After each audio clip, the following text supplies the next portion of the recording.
오랫동안 정말 많은 분들이 요청해 주신 이야기입니다. 시간은 좀 걸렸지만 드디어 학교 봉쇄, 락다운 상황에서 벌어진 세 가지 이야기를 찾아냈습니다. 첫 번째 이야기입니다. 그날은 미적분 수업이 있는 평범하고 지루한 날이었습니다. 금요일 7교시였죠. 한 주가 거의 끝나가고 드디어 봄방학이 시작될 예정이라 모두들 자리에 앉아서 안절부절 못하고 있었습니다. 저는 그날 다른 친구들이 다른 선생님들과 시험을 보는 것과 달리 시험이 없다는 것을 알 수 있었습니다. 그래서 저희 선생님은 수업 중간에 갑자기 스포클닷컴에서 저희와 게임을 하기로 결정하셨습니다. 선생님은 원래도 굉장히 느긋한 분이셨습니다. 스포클에서 브랜드 로고 퀴즈를 풀던 중 저는 정확히 그 순간을 기억합니다. 제 친구가 질문에 답한 직후였죠. 정확히 아디다스라고 답했던 것 같습니다. 그때 교감 선생님의 목소리가 확성기를 통해 들려왔습니다. 그는 공황 상태에 빠진 듯 격앙된 목소리로 모든 선생님들께 훈련이 아니니 봉쇄 상태에 들어가라고 말했습니다. 늘 느긋하시던 저희 선생님까지도 공황 상태에 빠진 듯 불을 끄고 저희를 교실 뒤쪽 구석으로 몰아넣는 모습을 보며 저는 실제로 소름이 돋고 온몸에 닭살이 돌았습니다. 우리는 모두 약 2분 동안 침묵 속에 앉아 있었습니다. 그리고 교실 뒤편 패널에서 늘 들리던 윙윙거리는 소리가 멈췄습니다. 학교가 전원을 모두 차단했음을 알리는 신호였습니다. 우리는 서로를 바라보며 상황이 심각하다는 것을 깨달았습니다. 몇 분 더 기다린 후 복도에서 어떤 남자가 목청껏 소리 지르는 소리가 들렸습니다. 교실에 있던 두 여학생은 실제로 울기 시작했고 그것은 우리 모두를 더욱 두렵게 만들었습니다. 비명소리가 교실에 가까워지자 미친 사람처럼 들리는 남자는 사물함을 두드리며 다 죽여버릴 거야 라고 소리쳤습니다. 바로 그 순간 저는 제 목숨을 두려워하기 시작했습니다. 선생님은 우리에게 조용히 하라고 하셨고 우리는 서로의 반응을 살피기 위해 친구들을 바라보았습니다. 그러고 나서 사물함을 두드리던 소리가 우리 교실 문으로 옮겨갔고 그때 울고 있던 소녀 중 한 명이 안 돼! 라고 비명을 질렀습니다. 남자가 열어! 라고 소리치며 문을 두드리는 소리는 더욱 심해졌습니다. 교실에 있던 2명의 소녀는 이제 큰 소리로 울고 있었습니다. 그 남자가 문을 두드리는 시간이 영원처럼 느껴졌지만 결국 그는 마침내 복도를 따라 계속 나아가며 정신 이상자처럼 소리 지르다가 더 이상 들리지 않게 되었습니다. 10분쯤 지났을까 상황을 고려하면 30분은 된 것 같았지만 교감 선생님이 다시 확성기를 통해 상황을 설명했습니다. 교감 선생님이 이렇게 하는 것은 놀라운 일이었습니다. 그는 정신적으로 불안정한 것으로 보이는 사람이 건물에 들어와 안내 데스크에 앉아있던 여성을 공격했고 그 여성이 비명을 지르며 건물 밖으로 도망쳤다고 설명했습니다. 직원들은 그 남자가 무장했는지 여부를 확신할 수 없었습니다. 당시 학교에는 CCTV나 제대로 된 보안시설이 없었기 때문에 이런 일이 발생하기에 학교는 너무나도 개방되어 있었습니다. 직원들이 모든 복도와 교실을 수색했지만 그를 찾을 수 없었기에 교감 선생님은 선생님들께 수업을 재개하되 모든 문을 잠그고 어떤 학생도 내보내지 말라고 지시했습니다. 그러나 가장 충격적인 부분은 야간 근무를 하던 한 청소부가 학교 뒤편 근처 창고 중 한 곳에서 그 남자가 잠들어 있는 것을 발견했다는 것입니다. 제 친구들 사이에서 퍼진 소문에 따르면 그의 주머니에서는 0.44 매그넘 권총이 튀어나와 있었다고 합니다. 청소부가 창고문을 열어두는 등 어리석은 짓을 해서 그 남자를 깨운 것이 틀림없습니다. 왜냐하면 경찰관이 현장에 도착했을 때 그 남자는 이미 사라지고 없었기 때문입니다. 제가 알기로는 오늘날까지도 우리 반 학생들 중 그 남자가 과연 잡혔는지 아는 사람은 아무도 없지만 저는 그가 지금 필요한 적절한 도움을 받고 있기를 바랍니다. 두 번째 이야기입니다. 저희 학교는 점심시간이 2번 있습니다. 첫 번째 점심시간은 초등학교 6학년과 중학교 1학년 일부 학생들을 위한 시간이고 두 번째 점심시간은 나머지 중학교 1학년과 중학교 2학년 전체 학생들을 위한 시간입니다. 봉쇄는 10월 초에 일어났습니다. 봉쇄가 발생한 날은 흐리고 비가 오는 날이었습니다. 첫 번째 점심시간 동안 저는 4번의 큰 굉음을 들었습니다. 저는 개인적으로 천둥이라고 생각했지만 점심을 먹던 모든 학생들이 비명을 지르기 시작했습니다. 저는 저 아이들이 그냥 유난을 떠는 거라고 생각했지만 학교 보안 요원들이 들어와 사람들에게 다목적실로 들어가라고 소리치기 시작했습니다. 점심을 사려고 줄을 서 있던 아이들은 점심을 버리고 안으로 들어와야 했습니다. 저와 몇몇 친구들은 다른 많은 아이들과 함께 방 안으로 들어갔습니다. 모두가 무슨 일이 일어나고 있는지 궁금해했습니다. 저희 학교 다목적실은 굉장히 넓고 방의 뒷벽은 투명 유리로 되어 있습니다. 친구들과 제가 서둘러 안으로 들어갔을 때 학교 보안 요원들은 커튼으로 유리를 가리고 있었고 모든 출구에는 어른들이 서 있었습니다.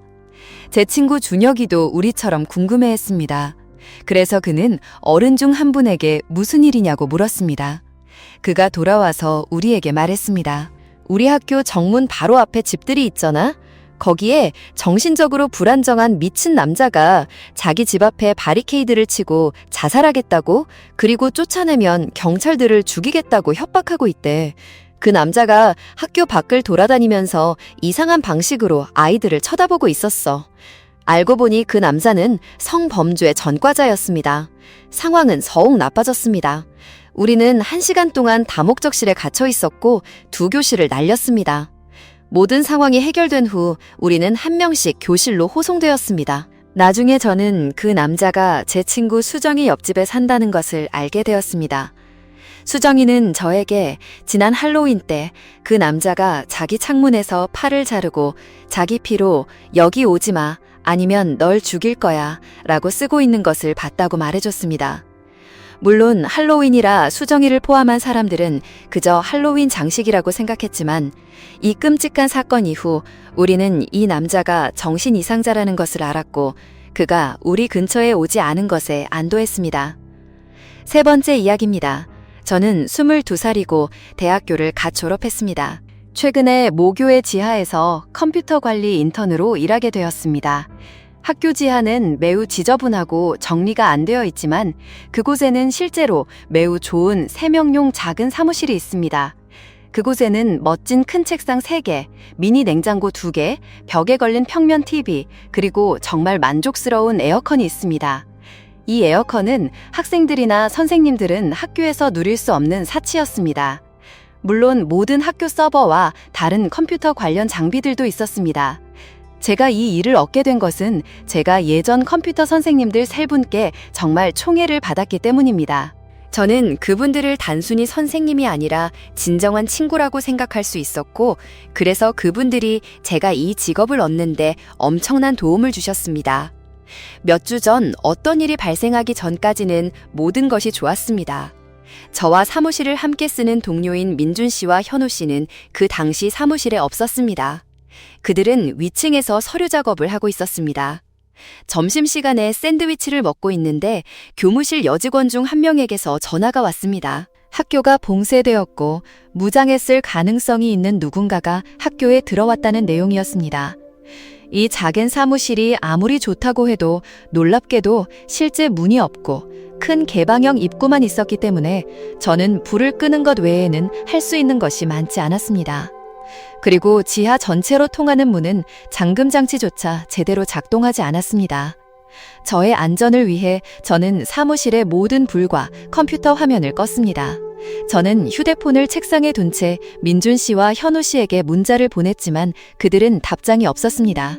저는 어둠 속에서 휴대폰 게임을 하며 20분 정도 앉아 있었습니다. 위층에서 다시 일을 시작하라는 전화가 오기를 기다리면서요. 무슨 일이 일어나는지 전혀 몰랐습니다.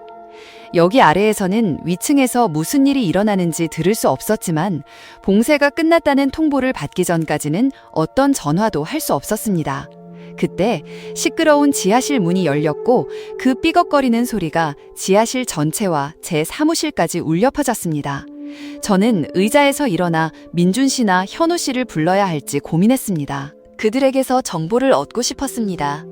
그때 누군가 계단을 뛰어내려왔고 그들의 발소리가 제 사무실로 다가오고 있었습니다.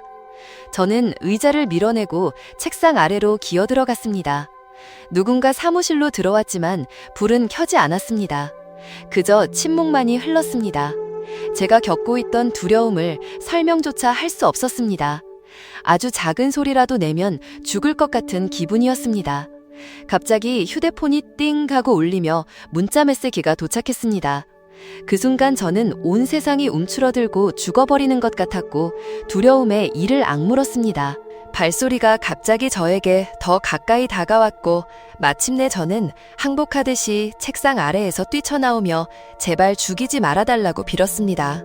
바로 그때 누군가 제 팔을 잡고 저를 일으켜 세웠습니다. 빨간 체크무늬 셔츠에 청바지, 그리고 붉은색, 검은색이 섞인 모자를 쓴 남자였습니다. 그는 저에게 "괜찮아, 나도 그냥 여기 숨어 있는 거야" 라고 말했습니다. 위에서 무슨 일이 일어나고 있는 거죠? 저는 그에게 속삭였습니다. 그는 제 질문을 무시하고 여기에 출구가 있는지 물었습니다.